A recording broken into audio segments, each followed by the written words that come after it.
Hai guys, sebelum lanjut nonton videonya, jangan lupa untuk klik tombol like and subscribe-nya. Dan jangan lupa juga nyalain notifikasinya, supaya pada saat gue upload video baru, kalian yang tahu duluan guys. Thank you guys. Assalamualaikum warahmatullahi wabarakatuh. Buka mata, buka telinga, buka hati dan nalar kita. Piye kabarin dah? Sehat kabeh ya. Kali ini kesempatan ini saya akan pergunakan untuk membahas sosok tokoh yang tokoh ini hari ini ikut dalam kontestasi Pilpres yang akan kita lihat background dari organisasi, keseharian dan sebagainya yang menurut saya ini cukup menggelitik, cukup segmented karena saya lihat berbeda dengan capres-capres yang lain. Jadi beliau ini memang kalau dalam tanda petik saya anggap sebagai orang yang bejo itu orang yang selalu dapat pulung, selalu dalam tanda petik semesta mendukung lah. Bulan ada apa-apa, oh pasti dia bisa dapat itu. Beliau adalah Anies Baswedan. Jadi spesial hari ini kita bahas bukan masalah biografinya atau apa, tapi hal-hal yang menimpa beliau terkait dengan perjalanan karir beliau sampai saat ini jadi capres ini. Jadi dari beberapa sumber yang kita himpun, misalkan dari sumber keluarga, dari sumber orang-orang dekat, Pak Anies Baswedan ini dari kecil memang anaknya hiperaktif, aktif sekali, sampai pernah badannya kena setrika apa ya, enggak nangis, berantem dengan teman-teman, enggak takut orangnya. Jadi pernah suatu saat masih kecil itu kebiasaan dia membaca itu berawal dari diberinya dia bersepeda oleh orang tuanya, lalu tiap hari sepeda itu digunakan dia ke perpustakaan. Jadi kegiatannya dia naik sepeda ke perpustakaan, lalu di perpustakaan baca buku, lalu pulang. Kebiasaan baca buku itu berlanjut lah sampai dia besar, akhirnya membentuk karakter dia karena banyak baca buku. Sewaktu dia kelas 5 SD itu sudah bikin semacam perkumpulan ya, katanya namanya itu Kelabang, kelompok anak-anak berkembang. Dia ketuanya waktu itu. Cuman anggotanya itu ada anak SMP, ada anak SD kelas 6, di atas dia itu banyak, tapi dia ketuanya. Jadi memang dari kecil itu sudah terbiasa memimpin. Beberapa waktu kemudian di SMP kebiasaan dia sudah mandiri, daftar sekolah sendiri bersama temannya, tidak dengan orang tuanya. Lalu SMA, ada pengakuan salah satu orang teman SMA dia yang saat ini mungkin juga orangnya cukup vokal juga, cukup kritis juga ke pemerintah saat ini. Dia adalah Dr. Tifa. Dr. Tifa itu dulu satu SMA sama Pak Anies Baswedan. Dr. Tifa itu dulu juga calon kandidat ketua OSIS di SMA bareng dengan bersaing dengan Anies Baswedan. Cuman pada saat SMA Pak Anies kata Dr. Sumain Dr. Tifa ini, beliau mengatakan kalau karena sebelumnya adalah perempuan biasanya tidak firm kalau dia perempuan lagi yang jadi dia mengatakan teman-teman yang lain silakan ikutan milih Mas Anies ini, milihlah Anies. Jadi Anies Baswedan jadi ketua OSIS.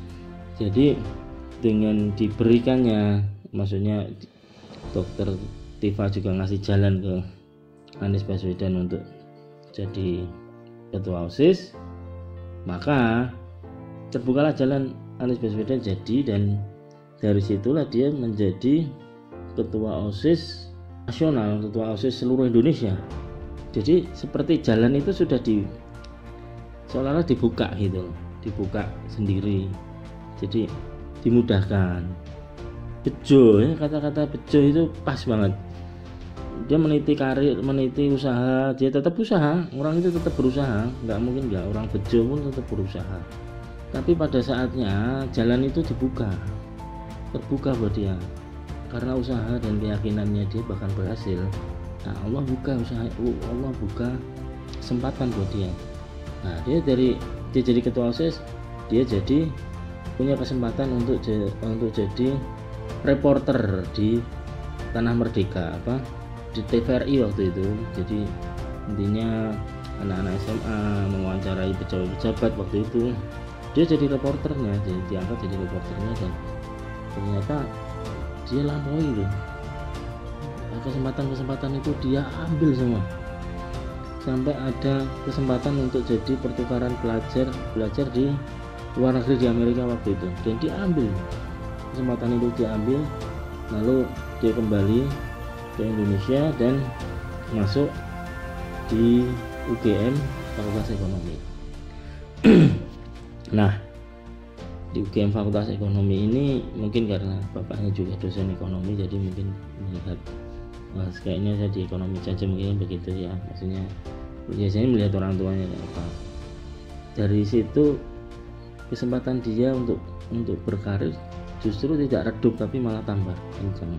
Dia berkarir di organisasi ekstra namanya Himpunan Mahasiswa Islam, jalan. Lalu setelah itu beliau diangkat sebagai senat mahasiswa fakultas, lalu jadi senat mahasiswa Universitas Gadjah Mada, dan itu semua adalah jalan-jalan yang terbuka dengan sendirinya. Ya, banyak cerita teman-temannya, dia mengatakan banyak keseruan selama bersama dengan dia. Artinya orang ini membawa keberkahan. Jadi membawa keberkahan karena orang-orang sekitarnya dia senang. Saat dulu KKN di satu desa ya, dan orang-orang di sana tuh kenal sama dia, baik sama dia. Itu hal yang memang jadi sebuah trademark buat dia, bahwa ini orang memang kayak gini. Dan karirnya semakin ke sini semakin gemilang menurut saya. Dari dia menyelesaikan PhD, dan ada pengakuan misalkan Pak Sudirman Said mengatakan bahwa Pak Sudirman Said diminta Cak Nur untuk menjadi rektor Universitas Paramadina, tapi Pak Sudirman Said tidak mau, karena saya tak jadi rektor sementara saja, PJ rektor, nanti untuk mencari rektor sesungguhnya, rektor definitif. Dan setelah Pak Sudirman Said mencari rektor definitif, ternyata yang dapat itu ya Anies Baswedan, dan waktu itu sebagai rektor termuda usia 38 tahun dia sudah jadi rektor. Dari rektor itu beliau menginisiasi Indonesia Mengajar, menginisiasi mata kuliah anti korupsi di Paramadina, dan satu-satunya universitas dengan mata kuliah anti korupsi ya yang ada di Paramadina saja waktu itu. Jadi komitmen dia terhadap ini memang besar, terhadap pengembangan sumber daya manusia. Di Indonesia Mengajar berjalan, dan ini sampai kemana-mana, pelosok-pelosok, sampai orang bisa punya kesempatan. Dan hari ini banyak orang-orang pelosok yang mau sekolah, semua dikasih semangat sekolah, belajar ke kota-kota besar, ya harapannya supaya bisa mengembangkan daerahnya masing-masing nantinya. Setelah itu dari rektor ada kesempatan dia jadi menteri pendidikan. Pada saat dia jadi menteri pendidikan adalah jadi menteri dengan prestasi paling, intinya menteri yang paling terkenal lah waktu itu, menteri yang paling yang pekerjaannya bagus, menteri yang paling ini. Namun penjagalan mulai terjadi pada saat itu. Saat jadi menteri beliau di reshuffle dia diberhentiin. Pada saat diberhentikan ya dia tidak bertanya kenapa saya diberhentikan, itu prerogatif presiden. Dia diberhentikan ya sudah, dia tidak punya jabatan apa-apa, cuman dengan diberhentikannya dia jadi menteri, ini membuka jalan dia jadi gubernur. Gimana ceritanya? Ceritanya pada saat dia masih jadi menteri, dapat undangan untuk berbicara di sebuah perguruan tinggi di Amerika tentang pendidikan. Nah, namun ya waktu itu kan non-job dia, sudah tidak menteri, dan ini dia berharap bisa berangkat bersama istri. Jadi kepengen berdua berangkat sekaligus. Udah lama nggak ke Amerika kan, maksudnya dari sejak dulu di sana, kuliah di sana, udah lama nggak ke sana ya mumpung ini ada undangan gitu. Sebenarnya dia sudah excited untuk datang ke situ. Namun Allah berkata lain. Allah ngirim nyamuk demam berdarah yang menggigit dia. Pak Anies ini akhirnya jatuh sakit dan tidak bisa berpergian jauh. Tapi dengan jatuh sakitnya Pak Anies ini, ternyata partai-partai ini pada datang menawari Pak Anies untuk jadi gubernur DKI. Tentunya namanya orang yang punya adab, dia tidak langsung mengiyakan. Dia nanya ke ibunya. Jawaban ibunya tahu nggak? Kalau ini pengenan Anies, nggak usah. Tapi kalau ini pengenan masyarakat, pengenan orang banyak, dan ini Anies bisa mendatangkan kebaikan buat orang banyak, silakan. Ibu merestui soalnya begitu kan. Nah, akhirnya beliau masuk jadi kandidat bersama Mas Sandiaga Uno, bersama ya dengan liku-likunya, nggak punya duit sampai ngutang. Kan semua tahu, teman-teman semua tahu sih, punya utang berapa miliar. Tapi pun dia bagaimana bisa meloloskan diri dari utang itu juga suatu hal yang ini. Kalau saya kalah, saya akan nanggung hutang ini dan saya akan bayar dengan entah nanti dia kerja atau bagaimana kan gitu. Tapi kalau saya menang, ini utang lunas. Soalnya supaya jangan ada nanti saya ditagih-tagih. Saya masih punya utang, saya harus mengembalikan utang. Nanti saya main-main negara-negara kan begitu.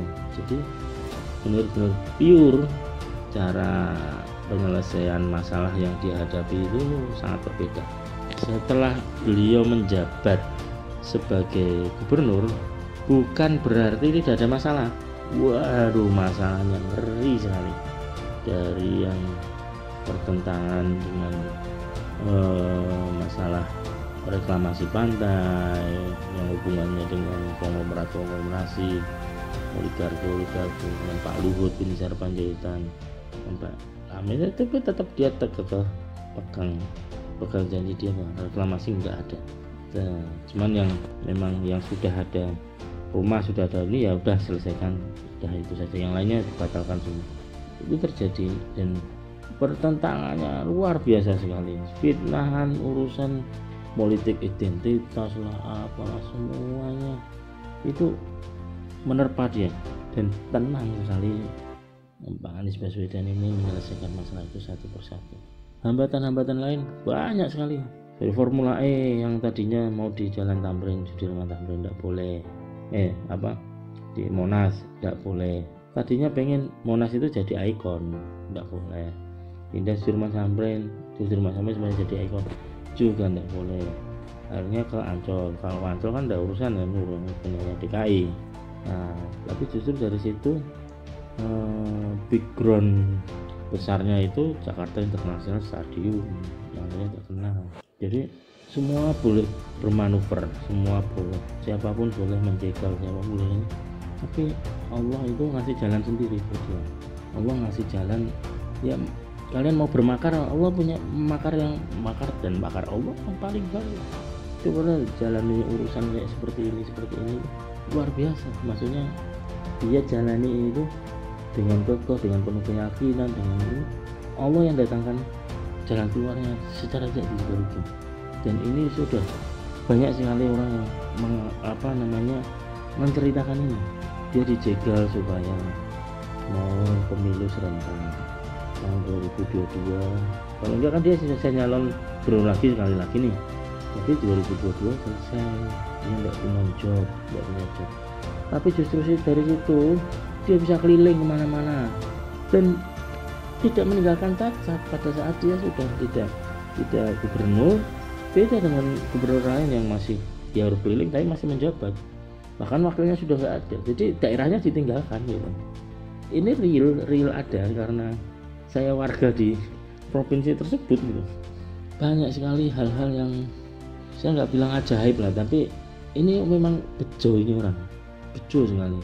Pada saat semua menjegal dia supaya tidak dapat ini. Nggak tahu-tahunya Nasdem yang koalisinya presiden itu mencalonkan. Sudah oposisi kan tinggal 2, dan 2 itu tidak bisa mencalonkan presiden. Demokrat dan PKS gabung itu nggak bisa mencalonkan presiden. Kalau Demokrat dan PKS gabung mencalonkan presiden, paling induk ke partai lain, entah siapa partai mana ya. Presidennya bukan dia. Tapi hari ini secara kebetulan sebelum jabatan Pak Anies ini selesai, tiba-tiba Nasdem mencalonkan pada tanggal 3 Oktober 2022. Tiba-tiba itu. Jadi kita nggak menyangka. Jadi ini semacam tamparan. Lalu ya sekarang hambatan-hambatannya udah banyak sekali. Dari yang beliau diinikan Formula E nya juga sudah gelar perkara sampai 16 kali, nggak ditemukan Pak Anies ini korup. Cari kesalahannya apa sekali. Ini yang urusan supaya bagaimana nggak bisa dia mencalonkan ini, dirayu lah partai-partai semua dirayu, kebal ternyata Demokrat kebal. Demokrat sekarang diserang urusan Muldoko misalkan, supaya kalau Demokratnya ini urusan Muldoko menang, dan Anies Baswedan nggak bisa naik, dan itu rame sekarang. Tapi ya nggak tahu nanti tiba-tiba Allah kasih jalan nanti.